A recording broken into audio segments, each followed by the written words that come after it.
9. So what is namespace? Okay, namespace is a system which ensures unique name for each and every object in Python. Yes.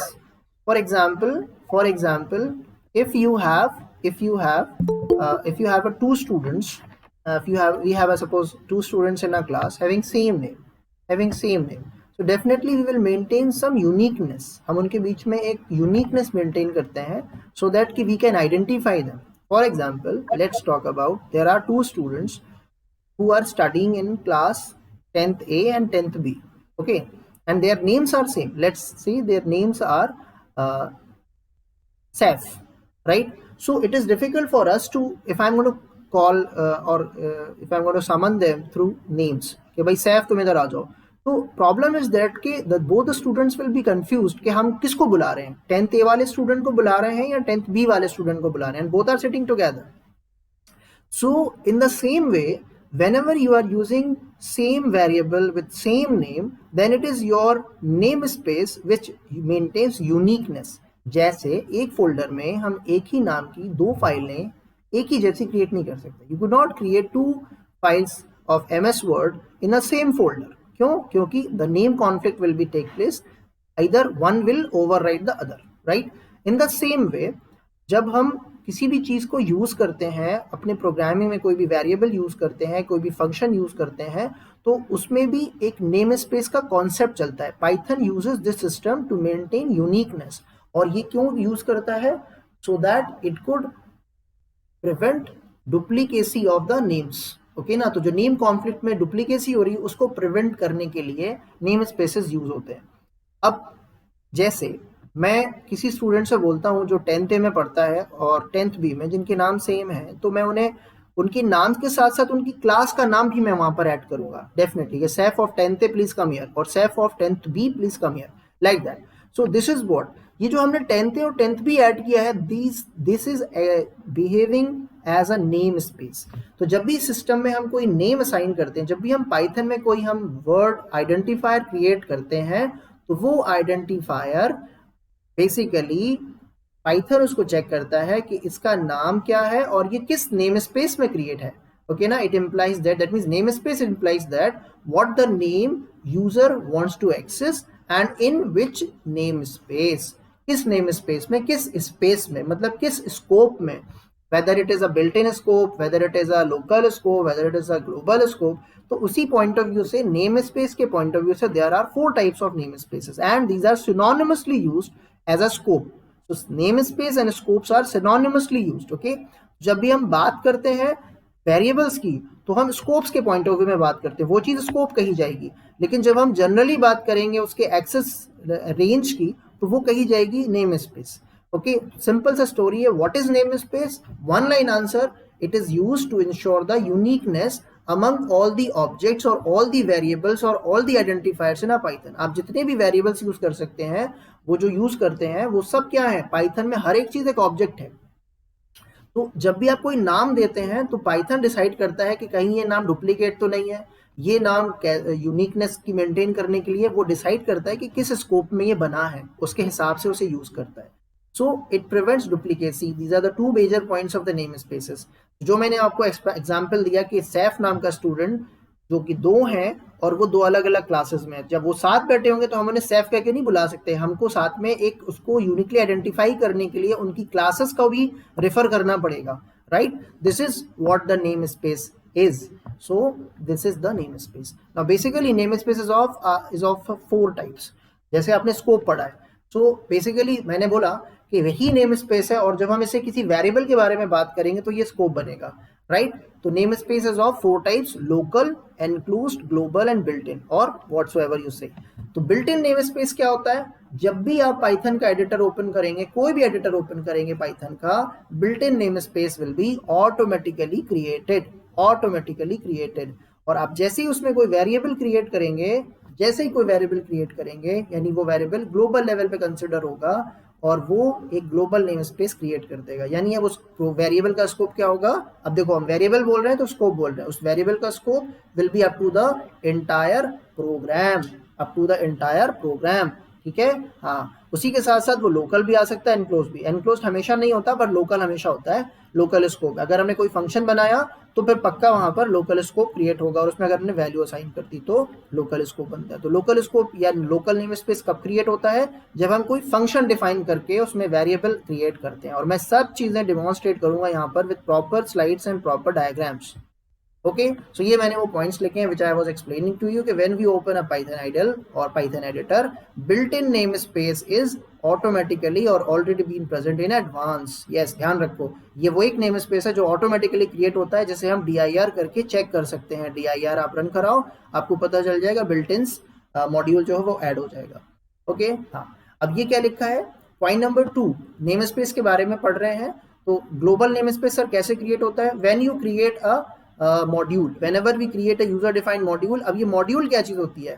Listen, whenever we create any Python script, whenever we create any Python script with .py, जब भी हम कोई file बनाते हैं Python की .py से, तो वो कहलाता है यूजर डिफाइंड मॉड्यूल। पाइथन की फाइल को ही यूजर डिफाइंड मॉड्यूल बोलते हैं, ध्यान रखो।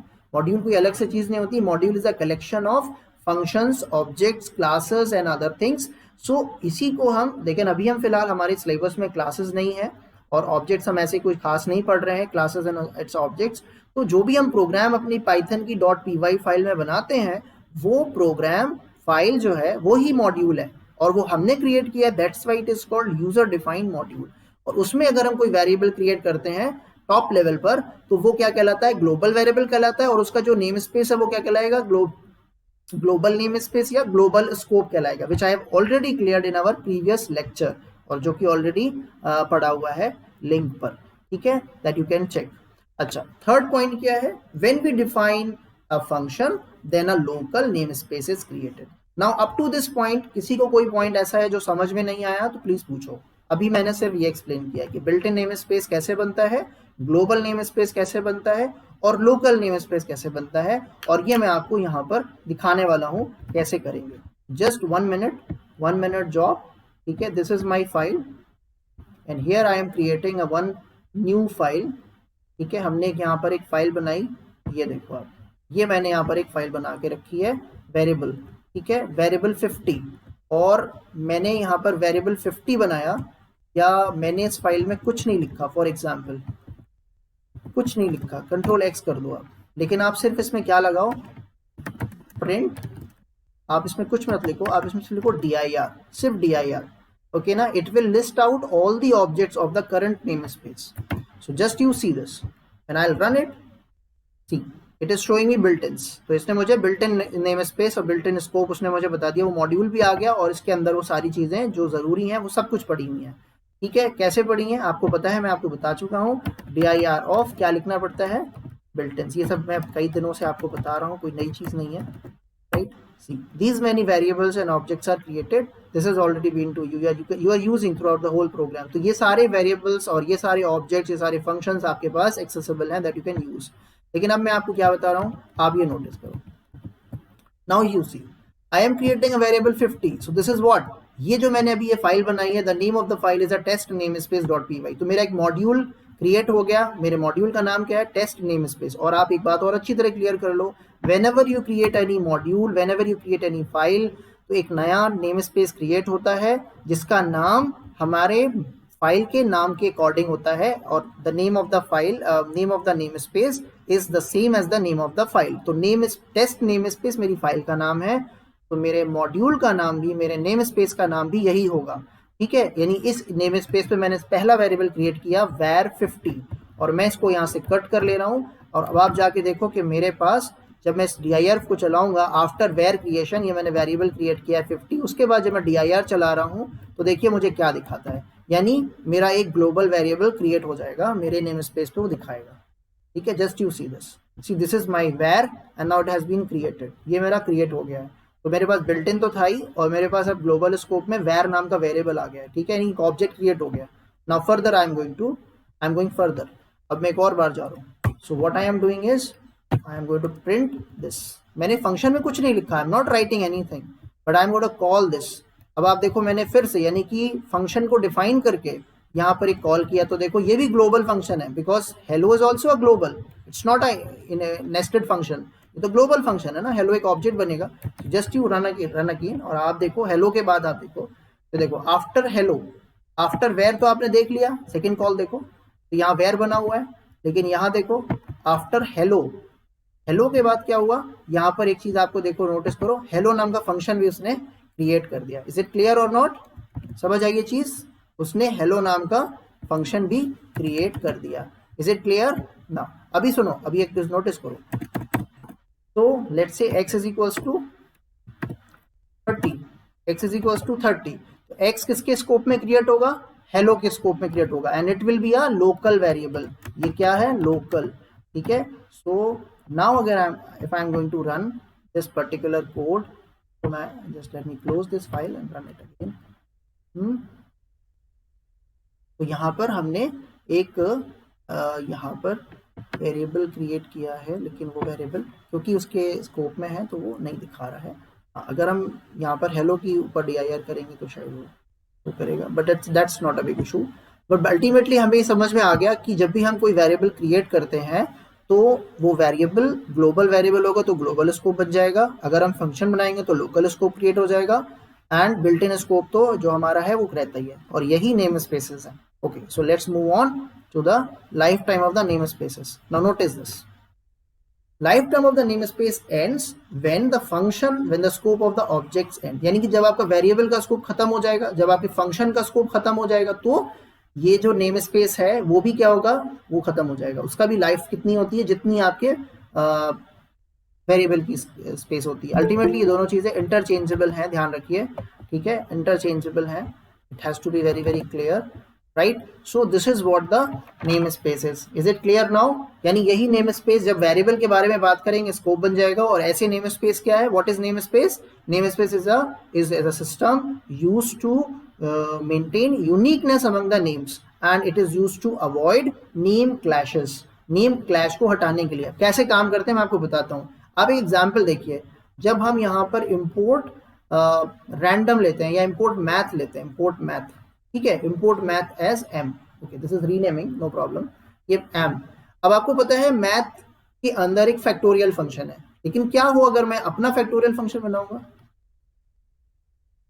क्या हो अगर मैं अपना फैक्टोरियल फंक्शन बनाऊं और मैं उसके अंदर कुछ भी एक वेरिएबल पास कर देता हूं n, और मैं यहाँ पर कैलकुलेट करता हूं और मुझे यहाँ से एक वैल्यू रिटर्न होती है, रिटर्न f, तो मुझे यहाँ से मिलती है।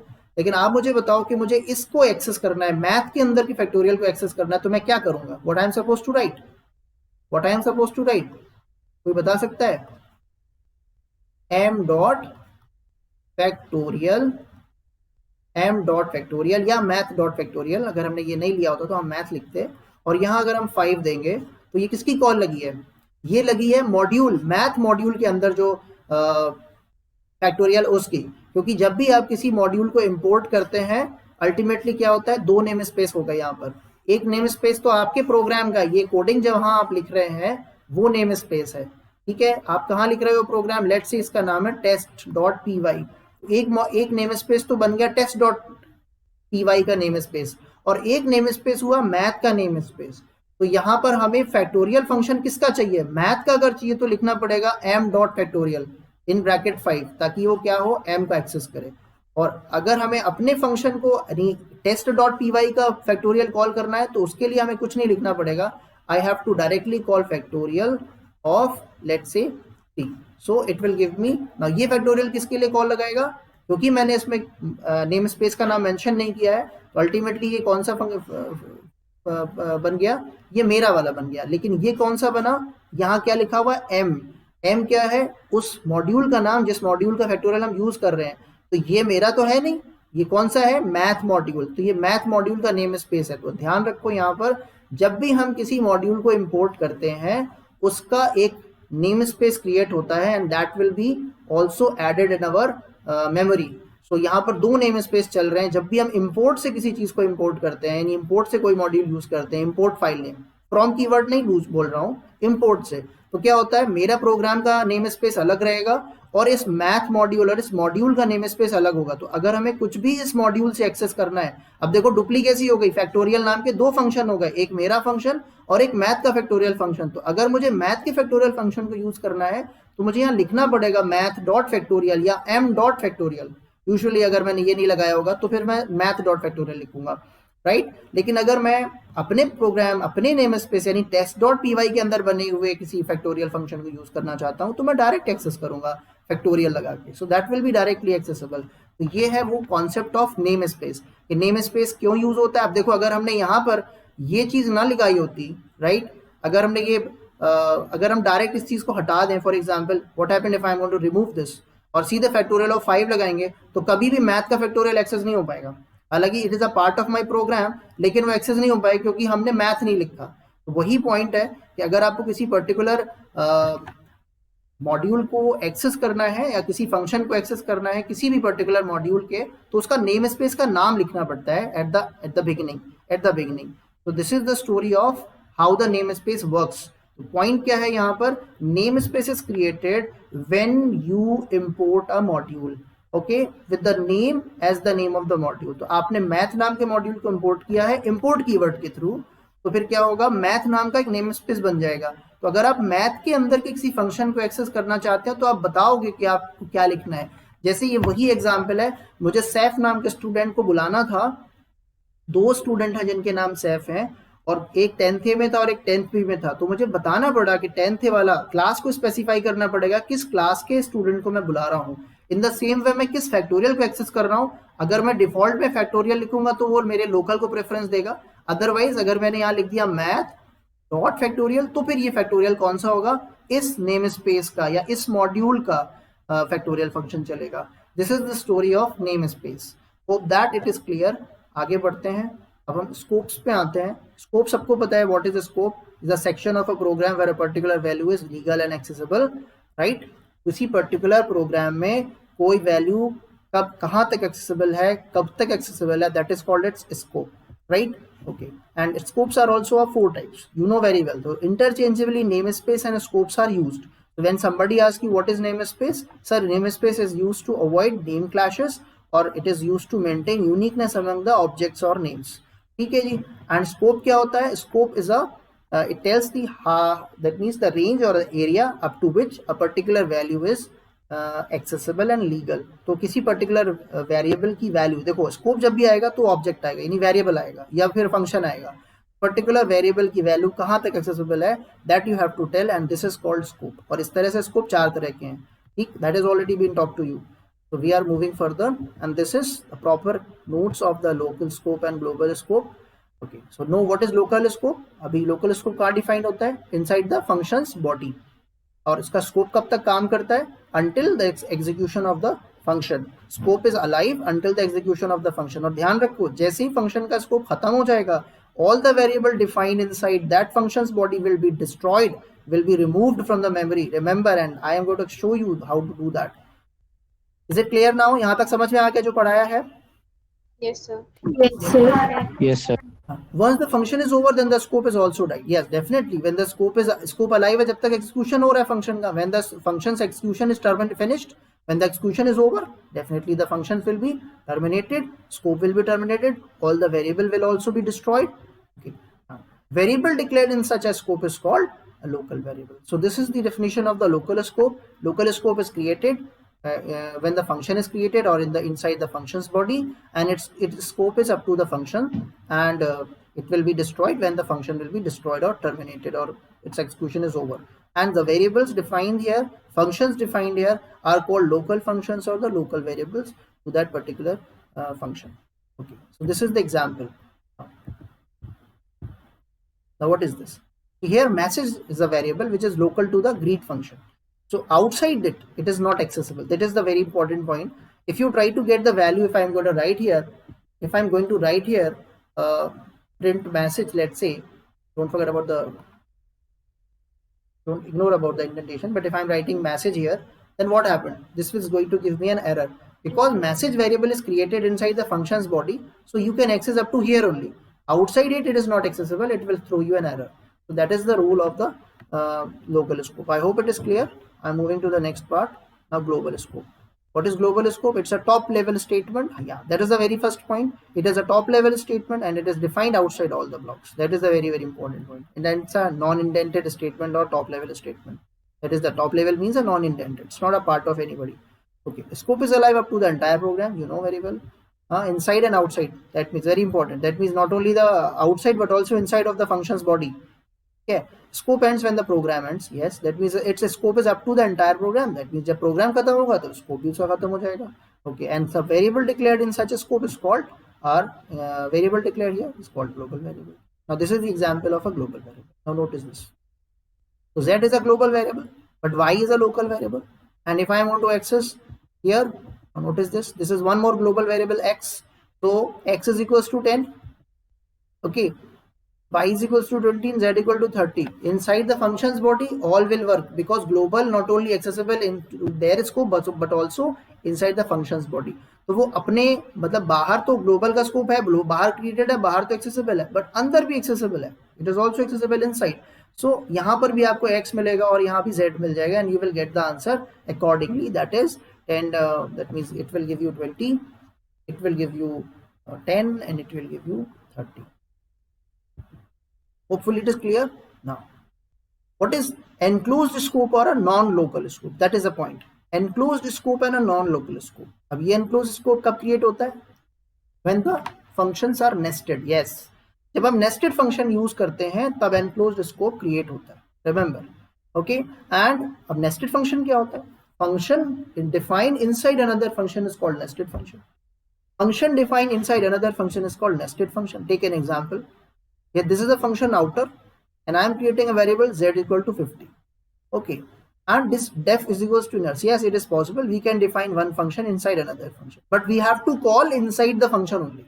Outer के अंदर ही हम inner की call लगाएंगे. समझ में आ रहा है? Inner function को बाहर कोई नहीं जानता. Outer के बाहर it's not, because its scope is limited up to the entire outer only. हाँ, अब हमने यहाँ पर क्या किया देखो, ये तो हो गई, this is the body of the inner, this is the body of the inner and this is outside inner, this is outside inner. तो हम इनर के बाहर आके इनर की कॉल लगा रहे हैं. ठीक है, अच्छा जी. तो पॉइंट क्या है? तो कौन सा फंक्शन नेस्टेड फंक्शन है? मैंने क्या बोला? Function defined inside another function. Which function is defined inside another function? 30. Inner is defined inside another function. Inner is defined inside outer. So inner is called nested function, and the function which is containing the nested function is called enclosing function. Remember, और उसमें जो variable होता है उसे क्या बोलते हैं? Enclosed variable. Enclosed variable. Remember these things. This is very important. These are important because ये लास्ट तक तुम्हें बड़ा कंफ्यूज करेंगे कि सर ने एलईजीबी में एल तो समझा दिया, ग्लोबल समझा दिया, बिल्ट इन समझा दिया, पर एनक्लोज नहीं समझाया. But because in class 12th enclose is not explain as such. Okay, nested functions are not explain as such nowhere in the textbook. I don't know about the latest edition, but so far it is not explained in the last 2 years. But I am explaining because I don't want to keep any kind of confusion here. So ultimately inner क्या है? Nested function है. Outer क्या है? Enclosed function है. और उस z को हम बोलेंगे enclosed variable. ठीक है, अच्छा जी. इसीलिए होता है कि सबसे पहले लोकल में ढूंढता है, फिर एनक्लोज्ड में ढूंढता है. तो अगर मैं यहाँ पर y को z बना दूं, मैं मतलब सपोज करो यहाँ पर इसको हैश कर दूं, कमेंट कर दूं, तो फिर और मैं यहाँ पर z लिख रहा हूँ, z, तो सबसे पहले लोकल में ढूंढेगा. z उसको लोकल वेरिएबल में नहीं, लोकल स्कोप में नहीं मिलेगा, इनर में नहीं मिलेगा z. तो वो कहाँ ढूंढेगा? l में ढूंढ लिया. अब e में ढूंढो, एनक्लोज्ड में ढूंढो. एनक्लोज्ड स्कोप क्या है? ये आउटर का स्कोप. तो z को ढूंढेगा. So it will print 50. Point समझ में आ रहा है मैं क्या समझाने की कोशिश कर रहा हूँ? तो अब ये क्या किया मैं फंक्शन, देखो आउटर के बाहर, I am writing this outside the outer. So print the value of x. Yes, because x की वैल्यू प्रिंट हो जाएगी. Just hold on for a second. यहाँ देखो x की वैल्यू क्या है? Yes, it is a global variable, तो it is accessible inside as well as outside. तो x की value will give you 100. z is also what? z is a enclosed variable. तो ये आउटर के अंदर डिफाइन है, तो आउटर के अंदर एक्सेसिबल है. It will give you 50 and here you will get 30. Point is that कि भाई enclosed scope क्या होता है? That is what I have explained here in this slide. Enclosed scope is created when there is a in the environment of nested functions. तो बच्चों को पता होना चाहिए nested function क्या होता है, enclosed function क्या होता है, enclosed variable क्या होता है. Okay, so this is, I hope it is clear. समझ में आई ये चीज यहाँ पर आकर के? Yes, sir. Yes. And it is also called non-local. Remember, it is also called non-local. कभी कभी ये नहीं हो जाए what is non-local scope, so that he is talking about an enclosed scope.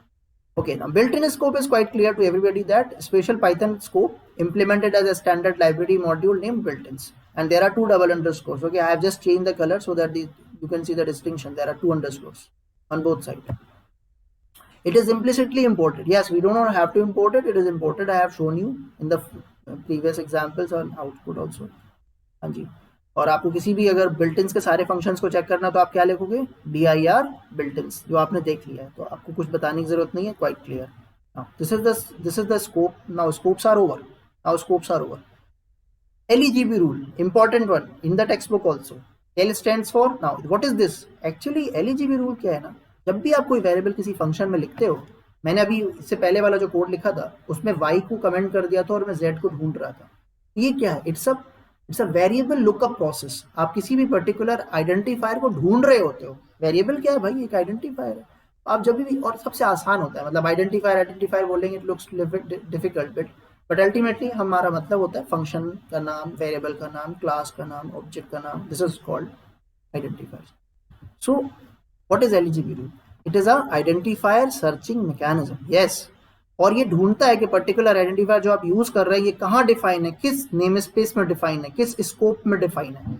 Okay, it decides how the identifier will be searched in a Python script. LEGB decide करता है कि how the searching will takes place. That means first of all it looks inside the, first of all the identifier is encounter, then Python search it inside the local scope. सबसे पहले कहाँ search करेगा साहब? Local scope में.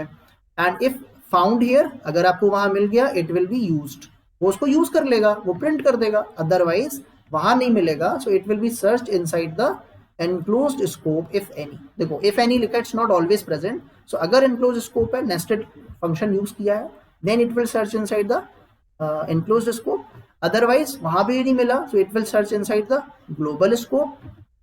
यहाँ तक आगे समझ आ गई? तो सबसे पहले हम searching in the local scope and then I am searching inside the enclosed, and if it is not there even in the enclosed, then I will search inside the global. And even if it is not inside the global scope, then I will search inside the built-in scope. So if the scope is present inside the global, if the variable is present inside the global scope, we will use it. Otherwise, search inside the built-in scope. हम उसे कहाँ search करेंगे? built-in scope में. और अगर वो built-in में भी नहीं मिलता है, then it will be a name error. Is it clear or not? Yes sir. Yes, uh sir. रही है? हाँ, तो ये इसका डेमो देने की जरूरत आई होप कि नहीं है, क्योंकि अभी हम इसकी एक्सरसाइज करेंगे तो क्लियर हो जाएगा. So look at this exercise. I am creating a greet function, do some function, already known to you. ठीक है ना? So first of all function, the Python looks for inside. Now you are trying to access here, or suppose when the call takes place, जब इसकी call आएगी, so the control will go here and it looks for a. Where is this a? Locally, so it will access local value. Similarly, when the line comes over here, so where it is not in the local scope, so what it access? It will access 10 global, enclosed तो है नहीं, global. Similarly here also, जब आपकी इसकी call आएगी तो कहाँ जाएंगे सर?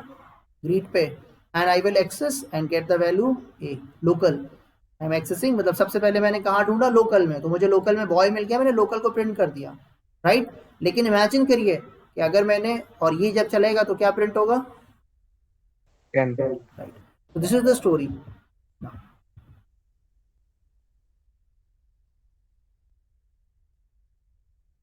अब ये आपके सामने एग्जांपल है, ठीक है, and you can easily access this. It's not a case. तो इसमें कौन सा लोकल वेरिएबल है, कैसे लोकल वेरिएबल एक्सेस होगा, कैसे ग्लोबल वेरिएबल एक्सेस होगा, it's not a big issue, right? लेकिन आप इमेजिन करो, मैं एक काम करता हूँ. For example, what I am going to do is I am going to call, or I am going to hash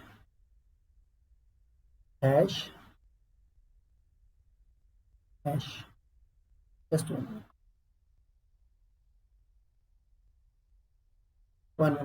आप मुझे बताओ आपकी अभी अब आंसर क्या आएंगे इनके? What will be the answers?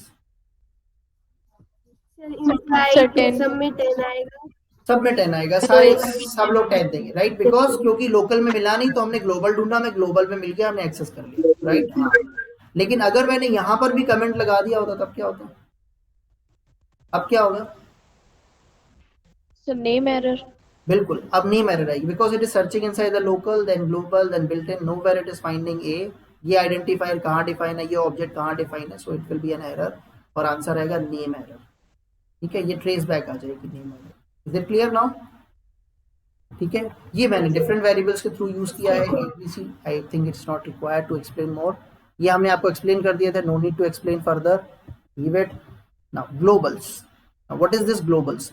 Globals is used to identify or access a global variable when the same name is present in the local scope, right? So it returns a dictionary of a global symbol table. By using it, we could access all the global variables. By using it, we could access all the global variables in any local scope. This is a very important point.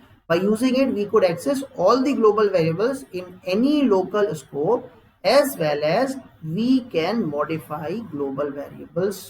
समझ आ रही है? तो हम इसके through किसी भी global variable को एक्सेस कर सकते हैं और इसको चेंज भी कर सकते हैं। तो this is the way Global's.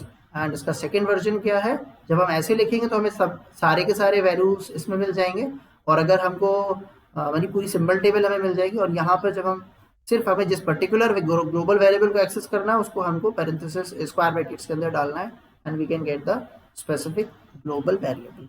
Hope so it is clear. समझ आ रही है? ये हम लोग यूज कर चुके हैं, no need to explain it further. ये कब यूज करते हैं आपको पता है, यू नो वेरी वेल कि हम इसे कब यूज करते हैं।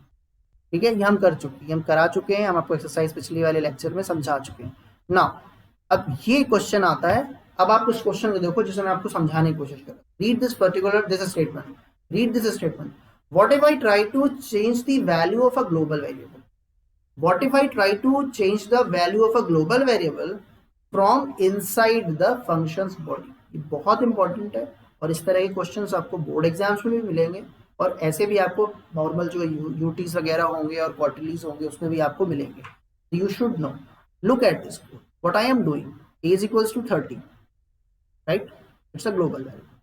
I am going to the call change a, control goes to this line, value received, what value are received, कितना आंसर आएगा इसका? 30। Now x is equals to 50, a is equals to x plus 30, अभी कितनी हो जाएगी a की value? 80 हो जाएगी। चेंज a में प्रिंट होगा 80, ठीक है ना। सो वैल्यू रिसीव्ड प्रिंट होगा 30, चेंज a में प्रिंट होगा 80, और जब हम बाहर जाएंगे अब क्या प्रिंट होगा, न्यू ए कितना आएगा? 30 आएगा, 80 आएगा, 30 आएगा, 30 कैसे आएगा 30? This is the question, right? 30 आएगा, ठीक है, 30 आएगा। But how to get this 30? I want to teach you this because everybody will not understand how the things are happening internally in the memory. Look at this. So I am going to wait. I am going to explain you the memory environment. Please just go through this memory environment, and entire process I will show you. Look, when the line, this green line shows you which line you are running or which line has been run by the control. So suppose when a equal to 30 is going to run, क्या होगा? Look, this will be created, a variable a will be created and it will be pointed to 30. Is it clear? Okay, now look at the second line. What happened when the control moves to the second line? See, change is equals to a. Okay, तो a ने अपनी value किसको assign कर दी? x को। So side by side you look, this a is a global variable, but is this x is a local variable? Okay, and look at the memory, look at the memory, x is created in the local scope and it will point also to the same value, same object 30. Look, is it clear now? Is it clear now? Yes, sir. अभी इसमें ना बहुत important question है, output based questions आएंगे। So now accordingly value received क्या आएगा? What the value received is, what the value received is sir 30 आएगा, तो the value received is 30 sir, ये आएगा, ठीक है। Move on, now the control moves to the third value, next line x is equals to 50। अभी आपने क्या कर दिया, x की जो वैल्यू 30 थी उसको चेंज करके बोल कर दिया 50। अभी क्या होगा, x will move towards the object 50। अभी आप देखो a तो आपकी जगह है, a को चेंज नहीं करेंगे, a is a global scope, लेकिन जो x था which was 30 earlier, now it is shifting towards 50। is it clear? okay, now अब चेंज आ रहा है, अब चेंज आ रहा है, Now this line is very very important to understand to everyone. It is not, do not get confused, that is ये a वही है जो ये है. No, not at all. This is, you are creating new a, you are creating new a in local scope. Please remember, whenever you are writing like this, इसका मतलब होता है जब भी आप, अगर मैं यहाँ ऐसे ही लिख देता a is equals to 100 लिख देता फंक्शन की बॉडी में, तो इसका मतलब है वो क्या करेगा, एक नया लोकल a बनाएगा, नया a बनाएगा in a local scope with a value 100, right? Do not forget this. So but this is not my point to explain you, and just you see आगे देखो डायग्राम पे. So a is a new, and what you are doing, x is 50 plus 30 is become 80. So a क्या हो जाएगा, 80, नया a होगा. It's a new a, it's a new a. Just hold on, just hold on.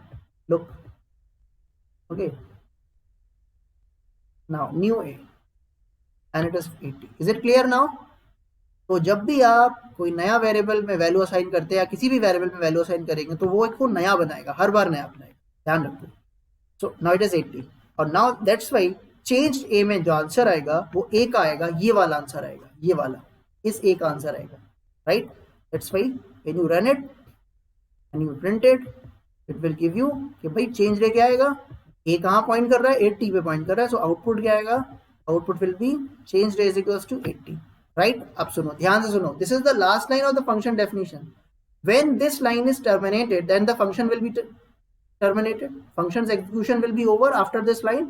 तो मैंने क्या बताया था, when the function execution will be over, then all the variables declared here will be destroyed. Yes, all the variables x and a both will be destroyed. Yes, sir. Now look at the next slide. Now the control moves to the last line of the program. Last line of the program. That means change का function execution खत्म हो गया, यानी इसका a equal to 80 और x equal to 50 भी destroy हो गए. So look, only global scope variable is remaining there. अब आंसर क्या आएगा, इसीलिए तो एक आंसर 30 आ रहा था. That's why, is it clear now? Is it clear now? Yes. Sir हाँ, सर यहाँ पर सर जो ऊपर जो सर प्रिंट लिखा हुआ है वैल्यू रिसीव में सर x की वैल्यू 50 आएगी ना? नहीं आएगी, x में 50 नहीं आएगी, ठीक है, x में 50 नहीं आएगी. अभी यहाँ से क्या रिसीव हुई थी वैल्यू, सर 30. हाँ, तो जो आई थी वो प्रिंट हुई, ठीक है, जो आई थी वो प्रिंट हुई है, ठीक है. इस लाइन के बाद अगर आप इसे एक्सेस करोगे तो ये 50 मिलेगी, ठीक है. Okay, so this is the thing is, this is what I have taught you. I think 10 minutes are remaining. Now, अब क्या हुआ, इस कोड को हमने चला के तो देखा, लेकिन ग्लोबल को हम चेंज नहीं कर पाए. क्या ग्लोबल को चेंज कर लिया हमने अंदर से बैठ के, I want to make it 80. मैं ऐसे चाह रहा था कि ये जो ग्लोबल वैल्यू है वो 30 से 80 हो जाए, मैं कर रहा था अंदर से, लेकिन नहीं हो रही थी. बिकॉज जब भी हम इसे अंदर चेंज करते हैं तो लोकल में एक नया वेरिएबल बनता है और वो चेंज हो जाता है, लेकिन original will remain intact. So the question is, sir, if I want to change the global value from the function definition, question तो अभी भी वही रह गया. Question क्या था? Question remains same. Sir, what if I want to change the global variable from inside the functions body? तो हमें क्या यूज करना पड़ेगा? तो solution is global keyword. कौन सा यूज करना पड़ेगा? क्या यूज करना पड़ेगा? Global keyword. अब आप देखो, global keyword यूज करने से क्या होगा? मैं let me tell you the long story short. It will not create a local variable a. It will not create a local variable a. Rather, because of this line, interpreter force it कि consider this a as this. तुम इसको global समझो. This is a global a. This a, this a, this a is a global a. So whatever changes you are doing over here are actually taking place on the global version of the a. So there is only one version. Earlier in the previous example, there will be a two variables a, one is in local and other is in global. तो लेकिन जब आपने ये चलाएंगे, अब जब ये चलाएंगे तो ये लोकल वैल्यू नहीं बनाएगा, लोकल वेरिएबल नहीं क्रिएट करेगा, ग्लोबल ही रखेगा. सवाल है क्यों? बिकॉज ऑफ दिस ग्लोबल है. क्योंकि जैसे ये lines at the top of the function definition लिखी होती है तो ये वेरिएबल वो कहता है कि हाँ, don't create this variable if you want to use it. So take the globals value and do whatever changes you want to do on the global version only. So what is happening, look at this code. Same it was, no change, equal to 30 था. Look, change a, अब यहाँ पर change ए भी बनेगा और X भी बनेगा, both are pointing to the same location, लेकिन ग्लोबल ए भी है, रिमेंबर। वैल्यू रिसीव्ड क्या होगी, वैल्यू रिसीव्ड क्या होगी, that is 30, no problem, value received 30, no problem. Okay, now move on. x is equals to 50, x is a local, x is local, no doubt, x is 50, no doubt. Now a is equals to x plus 30, a is equals to x plus 30 means what means 50 plus 30, 80. So don't create new variable. Okay, just hold on for a second, just see this slide, just see this slide. ये देखो, because of a is equals to x plus 30, original a which is on the global scope will be changed to towards 80 and x रहेगा and it will points to the 50, no doubt. और जब आप इसको print करोगे ना changed को, what you will get, you will get 80. हाँ, change है 80, yes 80. Okay, so your output will be 80, change है 80. अब लास्ट में जाएगा, तो अब आपने देख लो ओरिजिनल ग्लोबल वाला चेंज कर दिया, ठीक है। अब आप प्रिंट न्यू ए पे जाओगे तो क्या होगा, जाओ आप न्यू ए पे, न्यू ए पे जाओ, न्यू इक्वल टू 80, क्या बचा, जब चेंज का स्कोप खत्म हो गया, सारे वेरिएबल डिस्ट्रॉय हो गए, लेकिन आपने ग्लोबल में चेंज किया तो अंदर से बैठ के आपने बाहर चेंज कर दिया। इस स्लाइड के बाद आपको ये समझ में आ जाना चाहिए कि if I want to make any change from the functions body, तो global a has to, I have to take a global keyword and the variable name, global variable name, and it will change the global value. Is it clear, yes और no? तो यहाँ तक आकर के हमने इसको पढ़ लिया, ठीक है। Yes, sir. तो that is the final lecture today. कल हम पढ़ेंगे इसके बाद लिस्ट के ऊपर इसी ऑपरेशन को। ध्यान रखो यहाँ पर जो हमने डायरेक्ट, एक चीज और नोटिस करो, the variable, reference variable is directly pointing to the object, there is no intermediate object in between, right, whereas in list there will be an intermediate object in the list, so that I will teach you, क्योंकि ये questions आप change कर रहे हो, अंदर से बैठ के बाहर से बैठ के चेंज हो जा रहा है, नहीं चेंज हो रहा है, ग्लोबल लगाया, it's okay, but what if I am going to take a list and I am doing something similar operations, so how the output will come, because you must know how the output comes. Okay, so just for 5 minutes more, wait, nobody will go anywhere, just 1 minute, nobody will go anywhere, 1 minute. Please look at this question paper of the board exams, there you can find the good questions.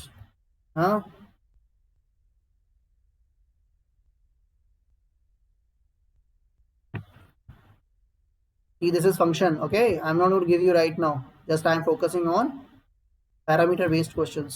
This is random based questions. Now look at this question, question number C, okay. Abhay Raj is there in the line, Abhay is there?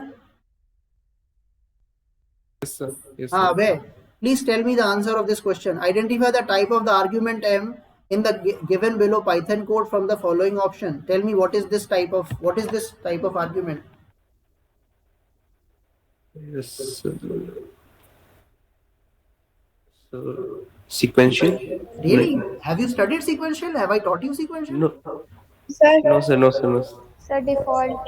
This is default. This is default. You are assigning default parameters. Default, Yes, sir. It is assigned inside the function definition header.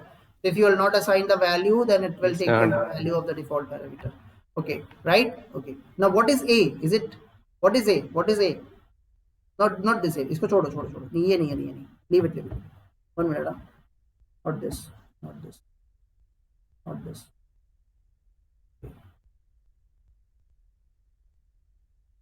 Look at this question. Question number E.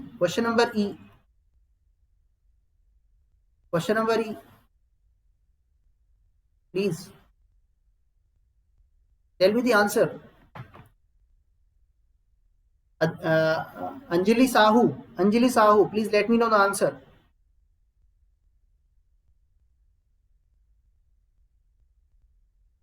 Are you present?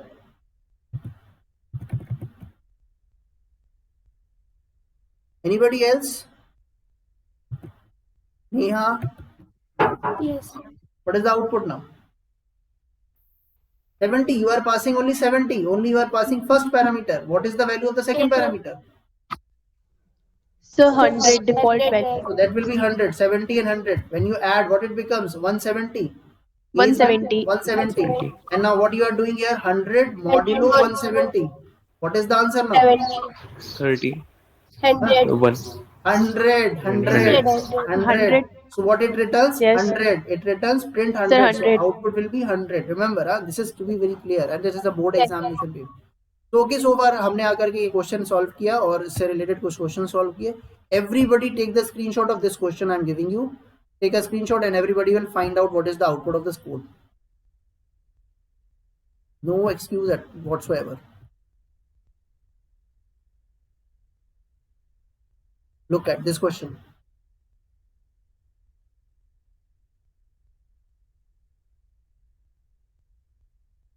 Look at this question. Take a screenshot of this question. From old message till print new messages, new message. Take a screenshot from this line to this line.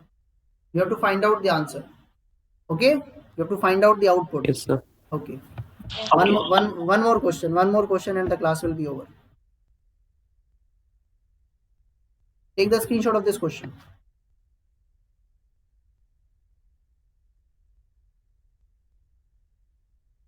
Take the screenshot of this question. Taken? You have to find out the output of these two questions. Okay, tomorrow I will ask you. Okay, tomorrow will be the class because we have taken a 1 day break yesterday. Okay, so that yesterday there was no class. Tomorrow there will be a class. So no chutti. Okay, thank you very much for attending the class.